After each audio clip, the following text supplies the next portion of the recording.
ดึงให้ยาวดึงยืดให้สุดมือสุดมือค่อย ไม่วาซาบิ ๆเจ้าอย่าเล่นนะ กลัวตรงปากที่แขนนี่แหละ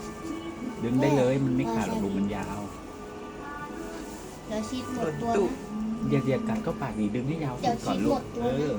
ดึงให้ยาวสุดอย่าม้วนอย่าเน็บเข้าปากดึงให้สุดแขนจับไว้ตรงนั้นนะบีบไว้ตรงนั้นนะถูกแล้วดึงให้สุดแขน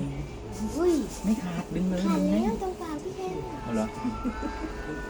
อันนี้เมื่อรู้ว่าเขามีมา ดึงให้ ว่า เบา เขามีชาเลนจ์นะ ก็เลยท ลูกก็เลย จากที่กลับกินก็ไปแล้วนะ แต่พอเขามีรู้ว่าเขามีชาเลนจ์ปุ๊บ นี่นะเขาเขียนไว้นะมอสซาเรลล่าชาเลนจ์ก็ไม่รู้หรอกนะว่าอะไรเขาแค่บอกให้ทำให้ยาวที่สุด แค่นั้นแหละไม่มีอะไรให้หรอก แค่นั้นแหละ